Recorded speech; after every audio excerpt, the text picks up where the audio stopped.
Terima kasih pemirsa, Anda masih bersama kami di Cerita Wanita dan kita akan lanjutkan lagi perbincangan kita masih dengan Ibu Rita. Bu Rita, melanjutkan perbincangan kita tadi sebelumnya. Tadi kan kita udah selesai nih. Terima kasih udah diajakin untuk tur gedung KPAI. Tapi saya masih penasaran nih dengan Bu Rita, kenapa sih fokus sebagai aktivis anak dan juga fokus untuk mengambil pendidikan seputar pola asuh perempuan. Ini apa yang mendorong Ibu untuk ke sana? Ya, sebenarnya ini kan area yang tidak banyak orang menggarap, karena kan area domestik yang seolah-olah itu menjadi urusan privat keluarga, tapi sebenarnya itu dibutuhkan intervensi untuk terjadi peningkatan, karena sebenarnya kan kualitas anak dan keluarga itu akan menentukan kualitas bangsa. Sehingga kesejahteraan anak, kesejahteraan perempuan dan ketangguhan keluarga itu menjadi bagian yang penting untuk kehidupan kita sehari-hari, karena sebenarnya kan itu asal kita semua. Dan saya kira pelajaran di Tsunami Aceh itu luar biasa buat saya untuk fokus pada isu anak, karena sebenarnya selama tsunami itu kan problemnya luar biasa. Kadang-kadang orang tuanya meninggal secara bersamaan dan itu kan sangat menyentuh ya, belum lagi soal nanti dia ikut siapa dan seterusnya, karena kan sebenarnya setiap anak pasti ingin dengan keluarganya. Ini hal yang nggak mudah gitu ya, dan hak-haknya kan harus terpenuhi, karena kalau orang tuanya meninggal, bagaimana dengan warisnya, bagaimana harta yang ditinggalkan, siapa yang akan bersaksi, itu menjadi bagian yang sangat tidak mudah begitu ya. Dan merehabilitasi mereka secara sosial, kembali ke lingkungan, itu menjadi hal yang sangat penting. Dari kasus, kita berbicara dengan kasus tsunami yang Ibu katakan tadi, itu adalah pengalaman, kalau saya bisa katakan pengalaman yang mungkin tidak terlupakan ya Bu Rita ya. Nah, jika ada anak kehilangan orang tuanya, mungkin dia akan dimasukkan ke panti asuhan. Nah, ini sebaiknya seperti apa sih Bu untuk penanganan pola asuhnya sendiri jika ada orang yang ingin berminat gitu, ingin membantu anak tersebut? Apakah harus membawa si anak atau sebenarnya cukup dia memberikan perhatian atau membiayai, itu seperti apa pandangan Ibu sendiri? Sebenarnya ini kan masuknya ranah pengasuhan alternatif. Sejatinya setiap anak ingin ada di lingkungan keluarganya. Jadi kalau ada orang yang membantu, sebaiknya memang mereka membantu untuk memampukan keluarga ini. Misalnya dia tidak mampu secara ekonomi, maka support saja ekonominya, karena sebenarnya anak ini tetap ingin tinggal di keluarganya. Salah satu contohnya adalah anak asuhnya Ronaldo ya. Itu kan Martinez ini disupport secara ekonomi, tetap dengan lingkungan keluarganya, dan tumbuh dengan baik gitu. Ini kan dukungan yang baik sebenarnya. Nah, tapi kadang-kadang kan berpikirannya ya udah dimasukkan ke panti aja gitu. Padahal sebenarnya di panti itu alasan orang tua menitipkan anak di panti itu sebenarnya lebih banyak karena mereka biar pendidikannya berjalan gitu. Padahal kan sebenarnya anak-anak tetap ingin di keluarganya. Temuan riset UNICEF dan misalnya Muhammadiyah itu menunjukkan 90% anak yang ada di panti itu masih memiliki satu atau kedua orang tua. Jadi sebenarnya pengasuhan alternatifnya harusnya di lingkungan keluarganya sendiri. Tinggal orang lain membantu untuk memampukan orang tuanya, mendukung sekolahnya, dan dia tidak putus sekolah gitu, itu menjadi bagian yang penting sebenarnya. Ya, Bu Rita, selain itu saya penasaran nih dengan sosok Bu Rita yang sangat fokus dengan pola asuh. Ini untuk aktivitas sosialnya seperti apa? Selain di KPAI, ini sibuk apa nih Bu Rita? Ya, saya sebenarnya dari kecil senang berorganisasi. Saya sempat di Pelajar Islam Indonesia, kemudian di Nasyatul Aisyah, itu organisasi mudanya Muhammadiyah dan Aisyah. Sampai hari ini saya masih aktif di majelis pelayanan sosial yang ngurusnya anak-anak tadi panti dan seterusnya di pimpinan pusat Muhammadiyah. Saya juga di Majelis Hukum dan HAM pimpinan pusat Aisyah.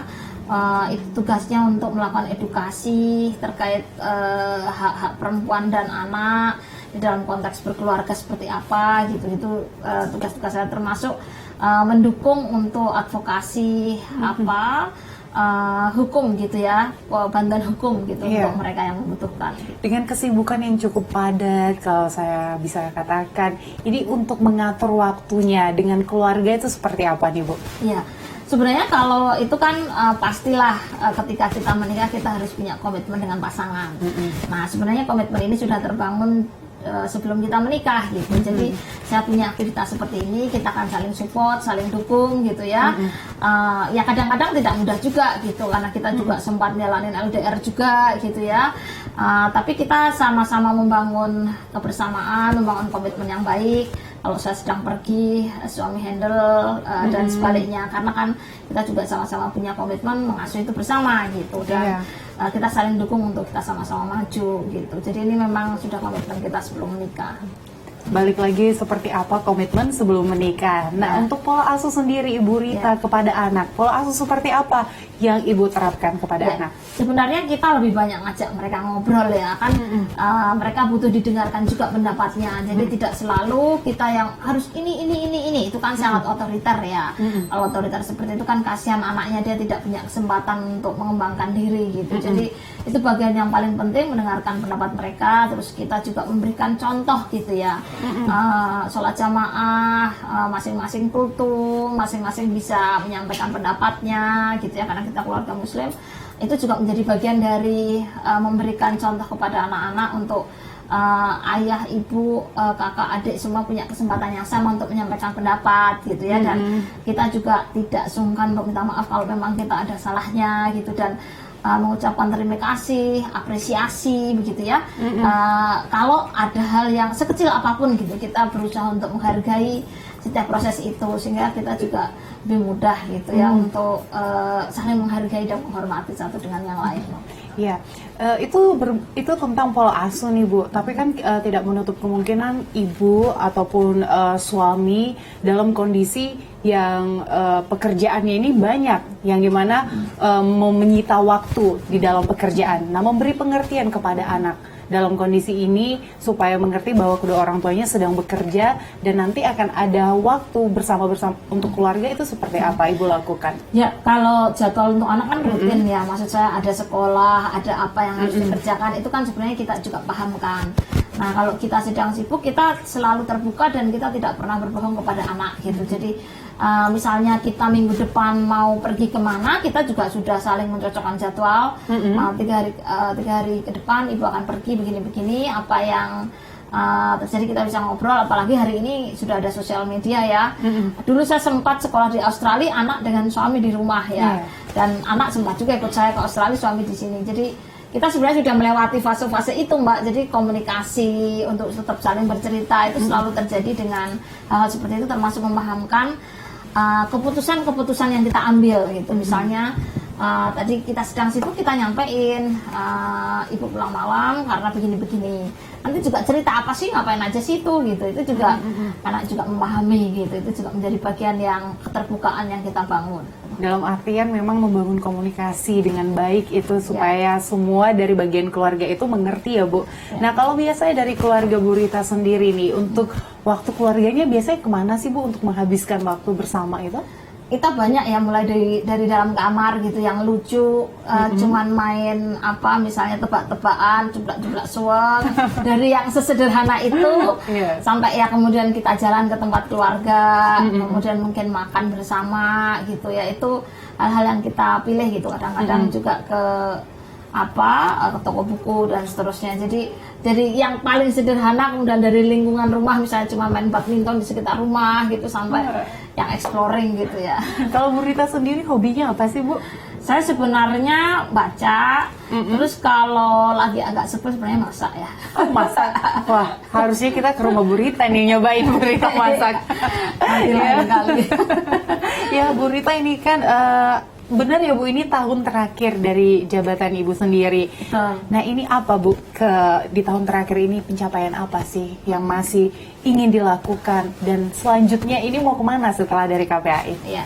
Sebenarnya masih banyak PR terkait perlindungan anak ya, karena kan isu perlindungan anak itu terus berkembang, situasinya juga sangat tidak mudah, terutama misalnya perlindungan anak di dunia online di tahun 2014. Sebenarnya kan di undang-undang itu belum ada perlindungan anak di dunia online. Jadi kita juga PR sekali itu, karena hari ini kan sudah sangat digitalized. Kemudian yang kedua, isu-isu pengasuhan tadi sebenarnya itu secara hukum itu masih sangat lemah, tapi aduannya luar biasa. Di akhir periode ini kita juga sedang melakukan advokasi kebijakannya, dan saya kira peningkatan kualitas penyelenggara perlindungan anak itu harus dikuatkan, termasuk kesadaran dari kepala daerah. Saya kira ini kan sedang ada masa pergantian kepala daerah dan seterusnya. Isu perlindungan anak jangan sampai menjadi isu pinggiran, karena sebenarnya ini menjadi isu pokok yang sangat penting, sebelum mereka dewasa gitu, karena kan mereka akan menjadi pengganti bagi kita semua. Habis ini mau kemana? Tempat pengabdian sangat banyak. Saya sebenarnya sebelumnya saya masih ngajar juga di Visip Uhamka. Saya juga peneliti di Center for Study of Religion and Culture CSR Win Jakarta, dan punya banyak aktivitas termasuk melatih para kepala KUA untuk bimbingan perkawinan di se-Indonesia. Kemudian juga ya banyak kerja-kerja pelatihan untuk penguatan isu perempuan dan anak sebenarnya. Jadi termasuk tadi di Aisyah dan Muhammadiyah. Jadi kedepannya juga masih banyak kerjaan ya Bu, Ya. masih banyak hal yang sebenarnya mau dicapai. Tapi sebenarnya ini cita-cita dari Bu Rita sendiri nggak sih dari kecil, atau sebenarnya ini didapat pada saat Ibu mengenyam pendidikan itu? Mungkin lebih karena aktivisme sosial ya. Jadi selama saya kuliah, saya juga sudah sempat aktif di lembaga studi pengembangan perempuan dan anak. Di situ belajar tentang pengasuhan, kemudian juga riset-riset tentang isu anak dan perempuan saya mungkin masih semester 5, semester 6 gitu. Jadi isu itu kan sebenarnya ada di sekitar saya selama saya besar menjadi aktivis begitu. Jadi itu bagian yang terus menguatkan saya untuk bagaimana anak dan perempuan yang sangat rentan, kemudian juga keluarga sebagai tempat kita semua kembali, itu menjadi bagian yang menyenangkan buat semua dan menjadi pilar pembangunan bangsa gitu. Itu sudah melekat di hati saya. Luar biasa. Bu Rita ini kan sudah mengabdi di KPAI 2 periode ya Bu ya. Nah, tantangan terbesar selama 2 periode ini apa yang Ibu rasakan? Ya, memang nggak mudah karena kan salah satu tugas KPAI itu menerima layanan pengaduan ya. Dan semua orang yang datang ke KPAI itu orang yang punya masalah. Tentu kita bisa bayangkan emosinya seperti apa begitu ya. Dan tadi kalau dari pengaduan kan kasusnya sebenarnya paling banyak pengasuhan gitu. Kasus-kasus itu bisa tidak hanya setahun 2 tahun, tapi ada yang sudah beralih dari periode ke periode berikutnya. Bisa ada satu kasus misalnya ada yang 4 periode. Itu masih berlangsung. Kita bayangkan serumit apa kasus itu gitu. Itu kadang-kadang menyita emosi, menyita perasaan ya. Meskipun kita tetap berusaha profesional, tetapi kadang-kadang karena aturan yang tidak jelas itu menjadi tantangan kita gitu ya, untuk mencari breakthrough bagaimana perlindungan anak itu bisa kita lakukan. Nah, ini untuk pesan terakhir Bu Rita kepada perempuan Indonesia dan perempuan yang sedang menonton cerita wanita hari ini, apa Bu? Silakan. Ya, saya kira perempuan-perempuan Indonesia adalah pribadi yang punya potensi. Kita semua tidak pernah bisa memilih lahir menjadi laki-laki atau perempuan. Maka menjadi perempuan sekalipun ya menjadilah perempuan yang punya perhatian yang baik, selalu berbuat baik dan terus mengembangkan diri dan potensi. Kemandirian itu bukan hanya untuk diri tetapi juga untuk keluarga dan lingkungan. Saya kira perempuan Indonesia juga bisa maju dan terus mengabdi untuk bangsa dan negara. Oke, perempuan Indonesia bisa maju dan mengabdi untuk bangsa dan negara. Baik Bu Rita Parnawati, Wakil Ketua KPAI, terima kasih sudah bergabung bersama kami dan bercerita banyak hal di Cerita Wanita. Saya Gesmisi Tanggang, pamit undur diri, sampai jumpa. Terima kasih. Terima kasih.